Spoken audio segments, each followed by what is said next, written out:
अकलूजच्या लावणी स्पर्धेला जवळपास 22 खरं तर संघांनी भाग घेतला होता। विशेष म्हणजे ही स्पर्धा अतिशय मानाची मानली जाते, त्यामुळं ह्याच्यामध्ये नवीन कलाकारांचं करिअर देखील घडत असतं। मात्र आपल्याबरोबर असेच काही कलाकार आहेत ते ज्यांनी जवळपास 25 वर्ष या स्पर्धेमध्ये भाग घेतला होता। काय सांगता, तुम्हाला तर परत नव्यानं ही स्पर्धा चालू झालेली आहे, खरं तर किती तास तुम्हाला जे कष्ट घ्यावे लागतात? आम्ही रेसल 2-2, 3-3 महिने करतोय आणि नंतर इकडे उतरतोय, कारण की इकडे लावणी करणं म्हणजे जोक नाही। अकलूजमध्ये लावणी ही नाव यायला वगैरे खूप कष्ट करावं लागतं। आणि काल तर मला सलाईन लावूनसुद्धा माझी तब्येत बरी नाही, मला सर्दी आणि पित्त झालं होतं। रेसल करताना चक्कर वगैरे येत होत्या, सलाईन लावून मी आज इकडे आले। मी खूप विकनेस आहे, तरी पण आम्ही आमचा कार्यक्रम 100% दिला आहे, 1 नंबर झाला आहे आमचा कार्यक्रम। किती वेळ तुम्ही खरं तर प्रॅक्टिस केली होती आणि किती महिला आहेत आपल्याकडे? आमच्या इथे साधारण 12 ते 13 महिला आहेत आणि नवीन कलाकार पण आहेत आमच्याकडे। आम्ही त्यांना लावणी शिकवतो। आता आम्ही तर हॅट्रिक केलेली आहे। आमचं स्वतःचं नाव आहे आशा रूपा परभणीकर, आमची ह्या नावाने हॅट्रिक झालेली आहे। महाविजेतामध्ये पण आमचा पहिला नंबर आलेला आहे आणि बालदादामुळे आमचं नाव आणि अकलूजमुळे खूप नाव झालेलं आहे। आणि साधारण आम्हाला 12-12 तास रिहर्सल करावं लागते आणि 2 महिने आम्ही जय्यत तयारीला लागलो, त्याच्यानंतर आम्ही या लावणी स्पर्धेमध्ये उतरलेलो आहोत। इतर ठिकाणी आम्ही लावणी करतो, पण इथं यायचं म्हणलं तर खूप कष्ट करावं लागते आणि खूप रसिकाची दात मिळवण्यासाठी खूप काही मेहनत खूप करावं लागते। असं काय कारण असतं याच्यामागं? इथली एक ते एक रसिक आणि लावणी, अकलूजची लावणी म्हणल्यानंतर लोकांचा बघण्याचा दृष्टिकोन की अरे अकलूजची लावणी 1 नंबरच होती, बघायची लावणी तर अकलूजलाच बघायची, कारण की अस्सल लावणी काय असती, खरी लावणी काय असती, अप टू डेट, तर ती लावणी फक्त अकलूजलाच बघायला मिळते। इतर ठिकाणी लावणीचा नुसता धिंगाणा असतो।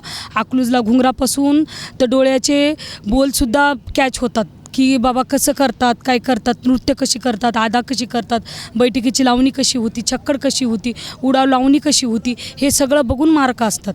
याचा काय भविष्यात तुम्हाला फायदा होतो का? म्हणजे लावणीच्या मोहिते पाटलांमुळं काय असा भविष्यात फायदा होतो? हो, खूप झालेत फायदे। आम्हाला मूवीमध्ये काम मिळालं आहे, आम्हाला खूप मोठा लावणी म्हणून सेलिब्रिटी असं आम्हाला मान मिळतो इथून। अरे अकलूजला हॅट्रिक मिळाली आहे का, आम्हाला आपण असं खूप गर्वाने सांगू वाटते की आमची अकलूजला हॅट्रिक झाली।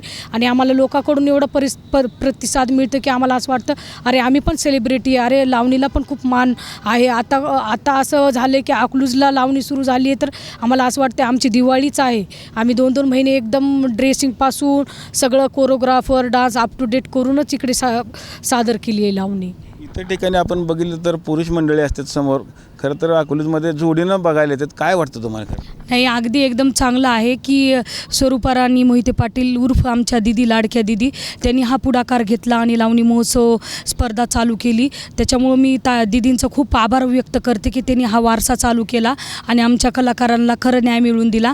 आणि लावणीमुळं आम्हाला आज सन्मान आहे, मान आहे अकलूजमुळे। आणि बरेचसे आम्हाला कार्यक्रम वगैरे अकलूजमुळे मिळतात की चला बाबा अकलूजला नंबर आला आहे, अकलूजमध्ये ह्या पार्टीने प्रथम क्रमांक मिळवला आहे, म्हणून आम्हाला बाहेर देशातून, भारतात, मुंबई, दिल्ली कुठेही असो आम्हाला अकलूजची लावणी म्हणूनच ओळखतात।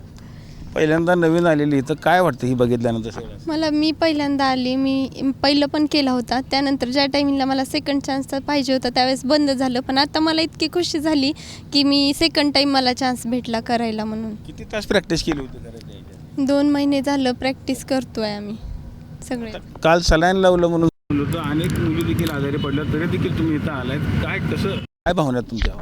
की इथे बाबा वाव मिळते, दात मिळतं आणि नाव होतं, मुलींना दुखणं, आजारी ते सगळं विसरून मुली असं वाटते की त्यांचं बेस्ट द्यावं, आपण रेसल करून इथे 1 नंबर लावणी करावं, आजार, सलाईन वगैरे सगळं विसरून मुली रेसलला 6-6, 12-12 तास करतात, ती खूप मोठी गोष्ट आहे।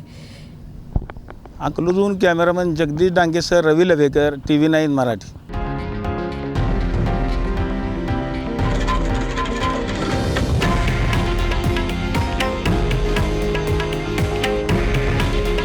हे आहे देशातील नंबर 1 न्यूज नेटवर्क आणि आपण पाहत आहात TV9 मराठी। काळजी तुमची, हित महाराष्ट्राचं।